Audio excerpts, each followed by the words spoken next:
simple video for you guys today. We're just going to go over taking your design that you made in EasyEDA and making a simple little standoff kind of case for it with your 3D printer.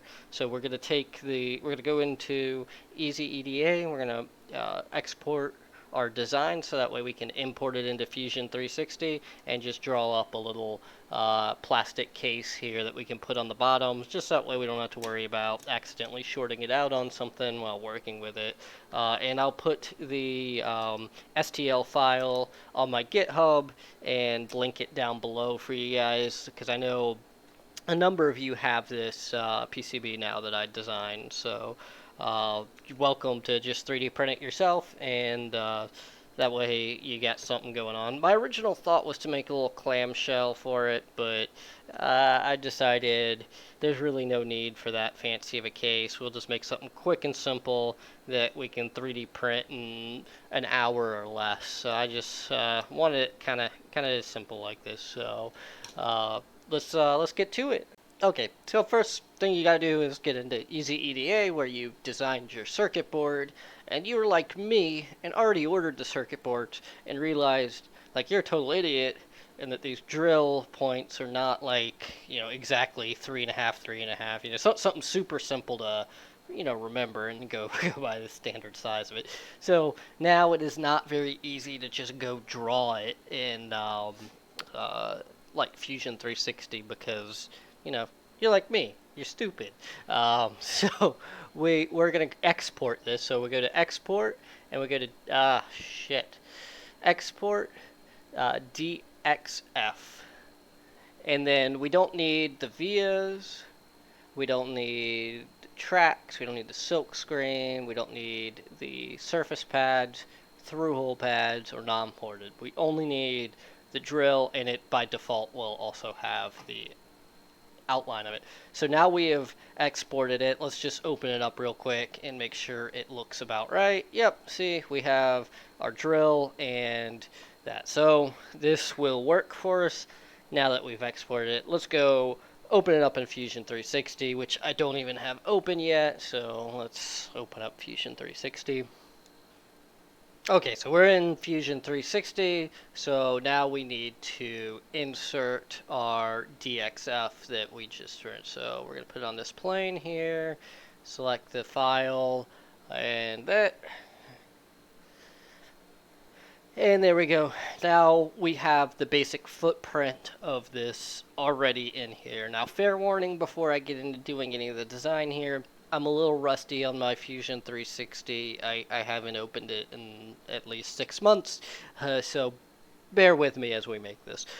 Second thing, I'm not going to do any best practices here. I'm going to make this as fast as I possibly can with my memory that I have off here. So we're not going to worry about doing this perfect, but let's keep some things in mind here.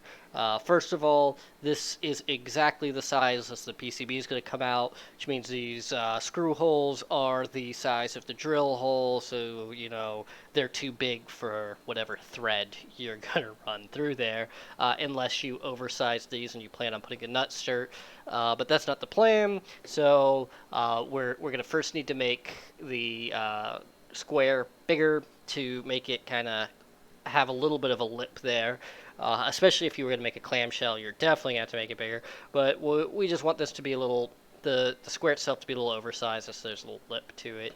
I think that is better, and then we're going to make these screw holes work. So this first box here, and we're just going to offset it. Let's just give it an extra 2 millimeters of offset. That probably is enough. Let's go with 2.5. So crap. Cancel. Alright, so we're going to go modify, offset, and we're going to offset this, and we're going to go -2, because it'll go out with it, and that should be enough offset there. So that gets us to that bigger size there. Now let's just create new circles that are, first we'll go with bigger, so let's just say 5 millimeters should be big enough. 5.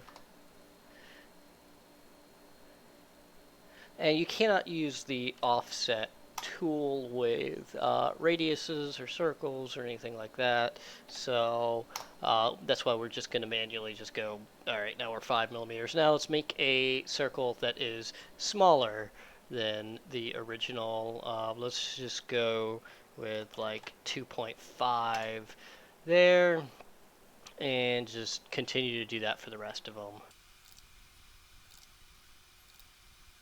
Okay, so, just quick down dirty. That's pretty much all we gotta do to the sketch of it. I mean, we can delete out the extra circle that we don't need if we want. We could delete out this line here. It would actually probably make our life easier, but I don't feel like messing with it. So we'll just continue on like this. Now we've finished our sketch. Now we need to start extruding it. So let's go ahead and get this, and all right, we are in the clear there. Let's see here. Yep, we are in the clear there. We need that and that.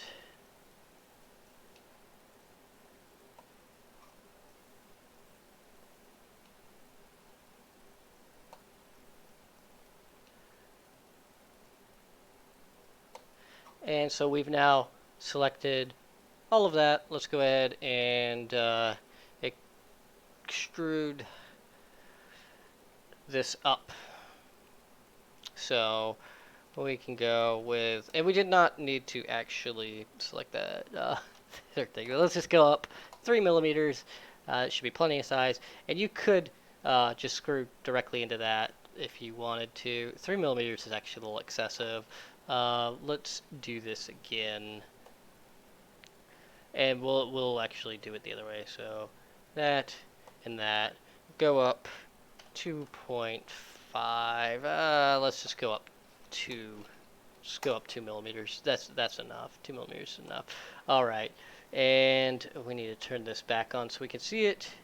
And we're going to now extrude the other ones. We want these up a little bit higher. No.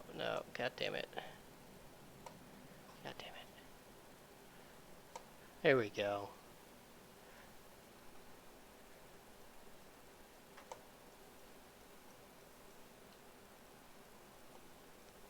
Fuck.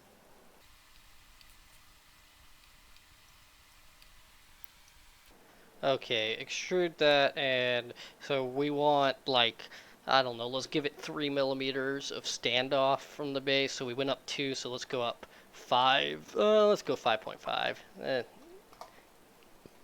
Yeah, that makes me happy. So there we go. So now the inner diameter hole is smaller than the size of the original one. So that way we can drive a screw down in there and it will actually bite it. And let's see, we did do an add, so everything's all there. So sometimes you do a cut on accident and then you just make a bigger hole.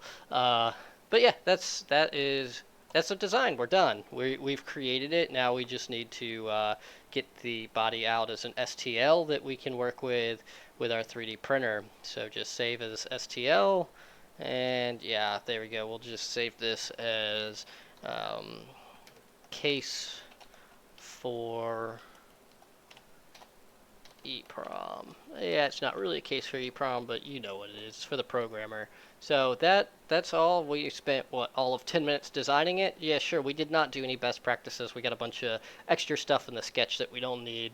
But I don't know. It works for me. It didn't take very long to make. We're already done designing it. Now let's shove this thing on the 3D printer and see how it comes out and make sure it fits.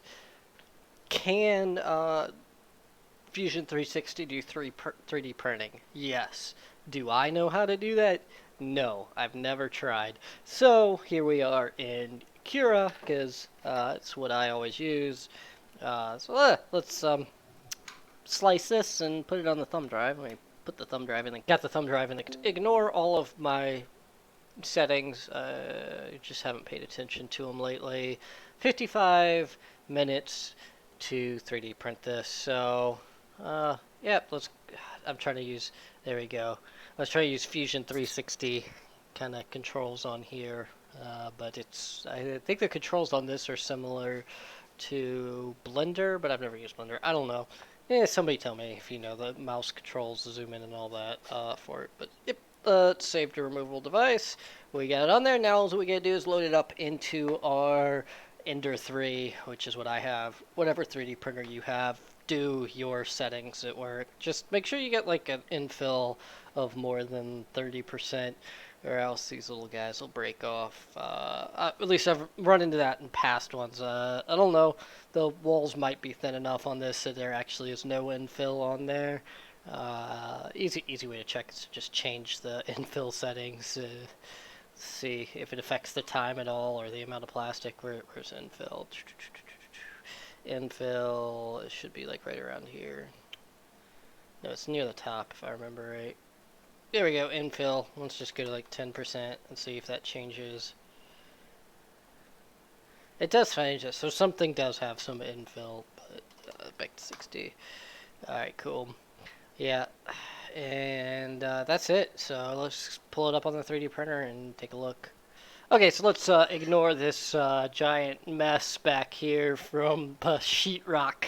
Yeah, this is the wall that had the termite damage when I did all the repair too.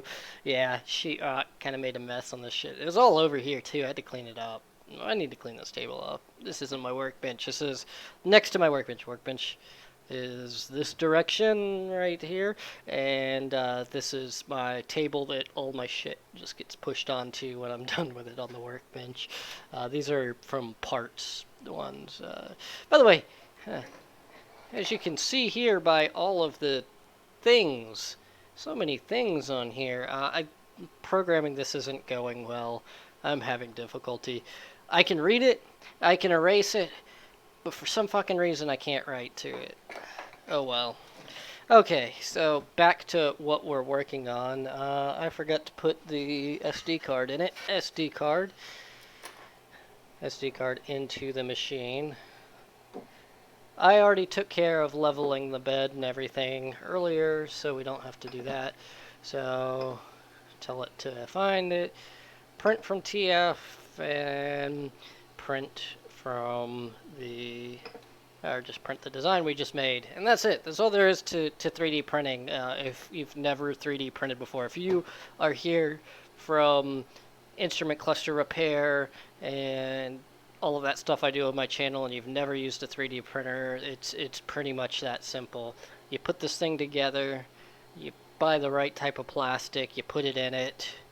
You spend like 3 days not able to print anything because you don't have your settings right. You figure out your settings and then it just works. And you just make sure you don't mess up your settings. If the settings quit working, you probably used the wrong type of plastic, or you need to change or clean your nozzle, or you need to level your bed. But you should level your bed before you print pretty much daily, I would say.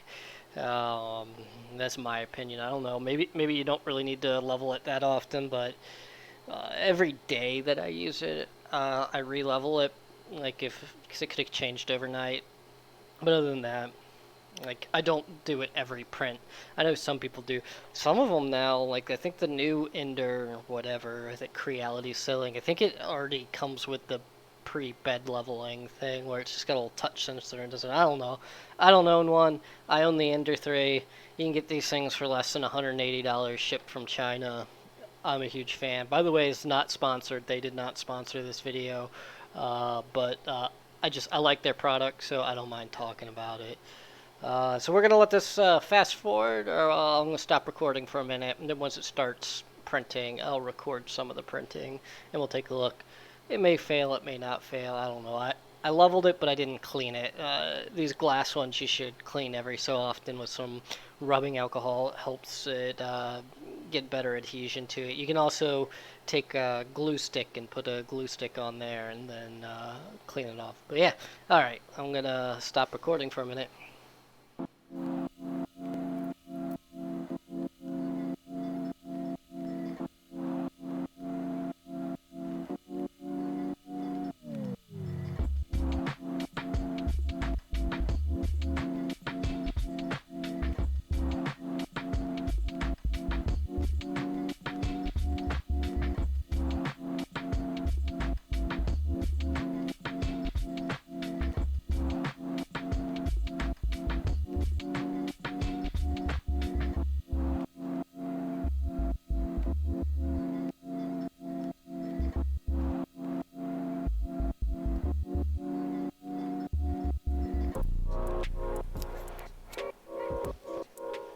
there you have it, fresh off the 3D printer. I don't really see much noticeable warping, so I'm happy with the way that print came out, especially for the 3D printer sitting for as long as it has. So, see, looks like we got it right that way, because, like I said, I didn't measure when I designed this board, so this goes one way and not the other. Yeah, it went the other way. Cool. Probably should have marked it on there somehow for the 3D print, and just put like a little notch or an arrow or something, make it easier to remember, but doesn't really matter too much. So let's put 2 little screws here in it to hold it down, and that'll be it. It'll be a nice short little video of making this thing. Hopefully we don't break the standoff here that the screw goes in.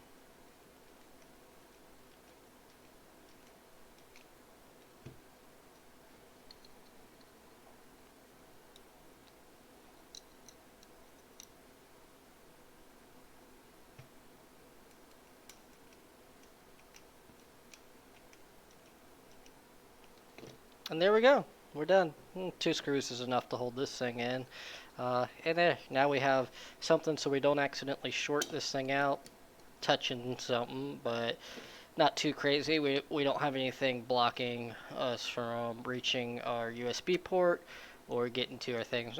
Easily could have made a clamshell with a little cutout there and a little notch in it here for the, well, I'd have done the notch like that for putting the USB port in, but simple enough. Trying to keep the design of this under 5 minutes, so I think I achieved that. I'll have to check for sure once I get to editing it, but I think it was definitely under 10 minutes of CAD to design this, and then 55 minutes to print it. So not too bad for a quick little thing.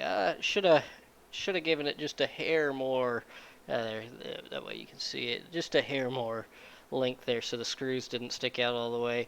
Or I could have gone a little bit smaller here and done some little feet that also screwed in. But this makes me happy.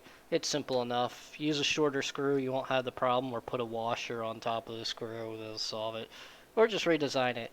It's nice, quick, and easy. But I'll put the STL down in the description down there, so that way anyone that has one of these circuit boards I designed, if you have access to a 3D printer, you can just print this little plate here to put it on.